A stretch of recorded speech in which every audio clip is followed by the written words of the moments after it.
Swadika, good evening. Welcome to Thai PBS English News Service. I'm Rungtip Chernapalai. Today there was an upheaval in Parliament today as MPs considered the remaining two of a total of 4 emergency decrees proposed by the government, as the government believes all 4 budget-related laws are essential. The opposition believes the Constitution Court will likely freeze all 4 decrees.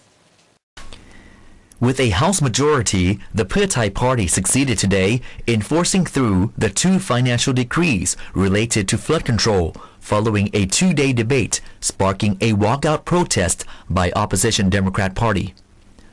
The decrees were passed by a majority of 263 to 14 votes. 5 MPs abstained. The 12-hour session, the ruling party moved on a motion this afternoon to end the debate. The Democrats objected on grounds that several opposition lawmakers had not had a chance to speak from the House floor. The coalition MPs ignored the opposition and voted to conclude the debate by the 265 to 94 votes, prompting the opposition to boycott the decree passage. The other 2 controversial budget laws proposed by the government, namely the 1.14 trillion baht FIDF debt transfer to the Bank of Thailand and the 350 billion baht borrowing laws, are currently being reviewed by the Constitution Court. Pricha Suwanatat, a financial academic, says transferring the FIDF, or Financial Institutions Development Fund, which was created after the 1997 economic crisis, to the Bank of Thailand is theoretically wrong according to the Thai law. Yet, Deputy Prime Minister and Finance Minister Kitirat Narnong insist that all emergency decrees are essential if Thailand is to hang on and to attract investors. He insists all spending is transparent and for the benefit of the nation. However, the opposition Democrats believe the 2 decrees passed today will be halted by the court. Former Finance Minister Gornjatikawanit says the decrees contain irregularities in the figures and are seen as increasing public debt. Early next week, the court will announce whether they will consider the remaining 2 decrees. If the court takes the cases, then all 4 decrees will have to be taken away from the Senate's consideration. If so, this will likely slow down some flood prevention mega projects initiated by the government using money from the 4 decrees. The Faculty of Journalism and Mass Communications is the latest body at Thammasat University to state an official policy taking a stand against the move to amend lèse-majesté laws in the Thai Criminal Code.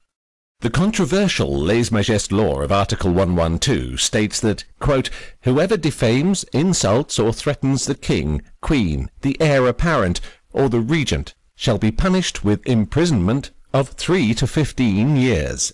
End quote. An executive at the faculty told Thai PBS that the faculty is not against freedom of expression, but if Thailand wants to remain a united and reconciled country, the movement should stop, at least within the university's grounds. The rector of Thammasat University's earlier announcement orders that no activities of the Nitirat movement should occur on campus. A group of academics referring to themselves as Nitirat, most of whom are law professors, were on a controversial campaign to amend the lèse-majesté law. They were recently supported by international writers and professors, support which drew harsh criticism from royalists across the country. Assistant to Minister of Transport said it is necessary to implement 10 lines of public mass transportation within 3.5 years. Meanwhile, a German transportation expert stated that Thailand should speed up its infrastructure development to support the country's economic growth and competitiveness. At the seminar on transportation and logistics organized by the Senators' Transportation Committee and Ministry of Transport, experts pointed out significant issues, especially relating to the time frames to implement railways and mass transportation system in Thailand.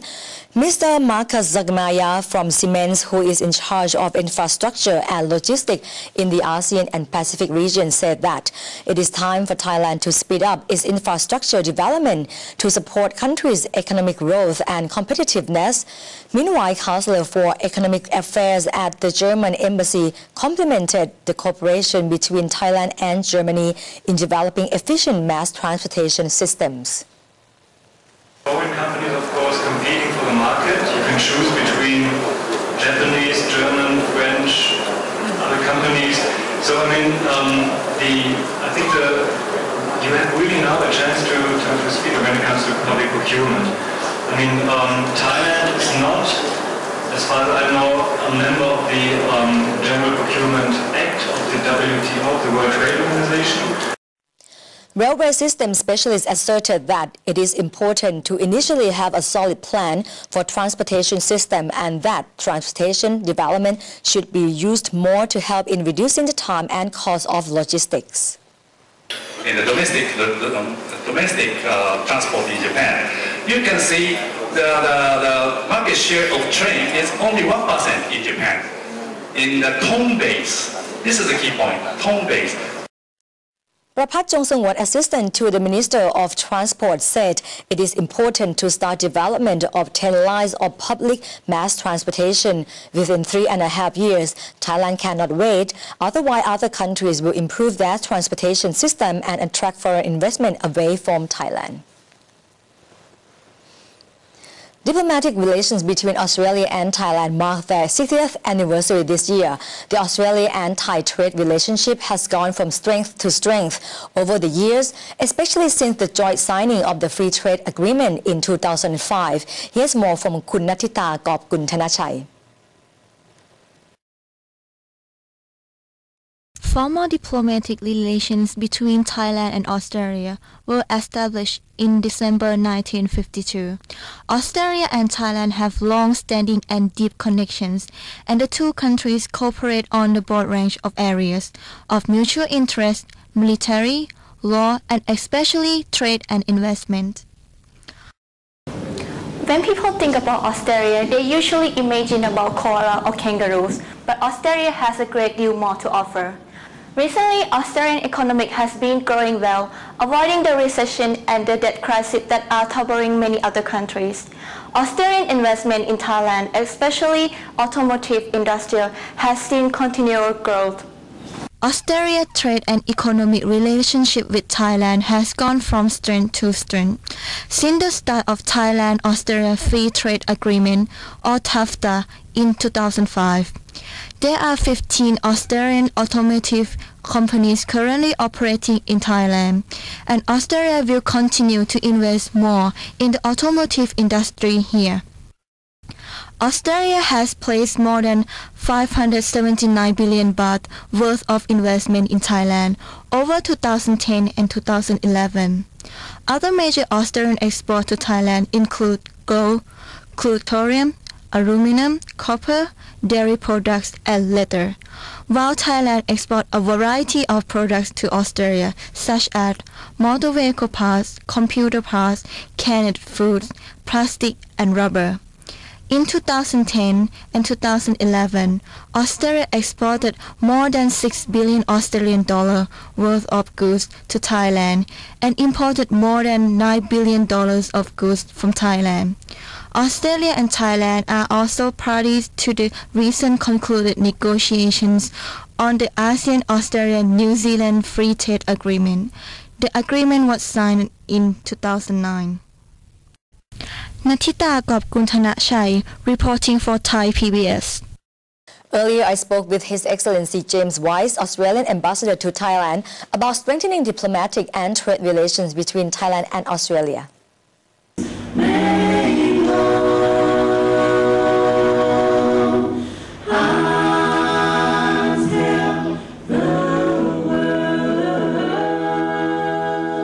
It started off with a lot of focus on security issues.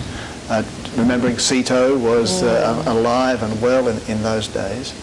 But it quickly broadened into strong sort of educational links, development assistance links. But of course, in more recent decades, there's been a stronger commercial and economic focus to it. And that has been, in particular, over the last 5 to 10 years, very, very important development where it's now the case that we have moved to be Thailand's 6th largest trading partner and Thailand is our 7th largest trading partner. Australia has invest in Thailand, especially in the area of automotive and as well as other sectors. Any of the further relations, of the trade relations? Yeah, I think when it comes to, first of all, the strength of the Australian economy, I think the Australian economy is the only economy in the developed world that has gone for the last 20 years without a recession. So through the Asian financial crisis and the global financial crisis, we managed through some good luck and good management to avoid a recession.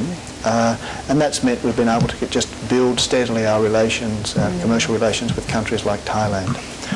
Yes, there is Australian investment here. In terms of the numbers of companies investing here, probably more companies investing in the auto sector. I think we have about 15 component manufacturers investing here. In terms of size of investment, I think our biggest investments are probably BlueScope Steel's operation down in Maptaput and Akara Mining, there's a gold mine in Pitchett province. But the investment relationship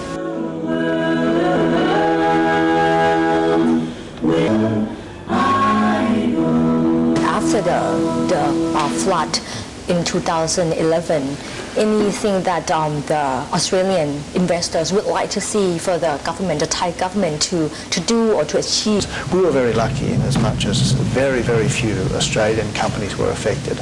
A lot of Australian investment in Thailand has been on the eastern seaboard, and that wasn't affected by the floods. But clearly, all companies investing in or trading with Thailand face some impact because the Thai economy will be affected by the floods. But on the whole, our companies weren't seriously affected, and the Australian companies that are here have a very positive attitude towards Thailand. They find that the investment climate here is very welcoming, and I think with very, very few exceptions, the Australian companies that are here have expansion plans. And for the diplomatic relation between the two countries, the bilateral one, anything that you would like, Australia would like to push forward in terms of that? Well, I think we'd like to see the investment relationship strengthen. I'd like to see more Australian investment here. Coming to Thailand. Yes, and vice versa. Yeah, vice versa. Investment relationships, I think, signify a much deeper bonding between nations. Trade is quite transactional. It's very important, but it's determined usually by where can you get the products you want at a good price. Whereas investment, when you invest in a country, you're really making a much stronger commitment to that country. So that's what I'd like to see. Those links grow stronger. I think also we can do a lot more from the Australian side, working with your universities to get more Australians to come and study at your university. A lot of Thais studying in Australian universities, I think 3,600 Thai students at our universities. That's separate from people who go down there for shorter courses. But in the tertiary sector, in universities, 3,600. Very few Australians yet coming to study at your universities, and I'd like to see that grow too, because those sort of linkages, especially if people come at a young age, build a firm foundation for future development of the relationship. The words of Sathan Satha, a resident of Pa Ha, Majan district in Chiang Rai province, reflect the strong will of the 38-year-old man who lost his left arm and his right leg in an electric shock accident 10 months ago. He has loved cycling for more than 4 years, and that passion for bike riding and perseverance has helped him recover from his terrible accident. Every time Sathan looks back at his past achievements as a champion of many competitions, he feels proud, especially when he won the competition at Doi Pa Tang in Thang district 2 years ago. Even though Sathan has lost vital limbs, he is still able to live a relatively normal life. He drives and actively helps his brother to fix the bike as usual. Only his brother's words of encouragement help, but are they enough? Our team follows to see if Sathan will make it up to Doi Tung or not. Satan used about an hour to ride his bike from the foothills up to Doi Tung. The distance is around 14 kilometers and at the highest point is about 2,000 meters above sea level. Satan thinks that this is a challenge for him as a human being.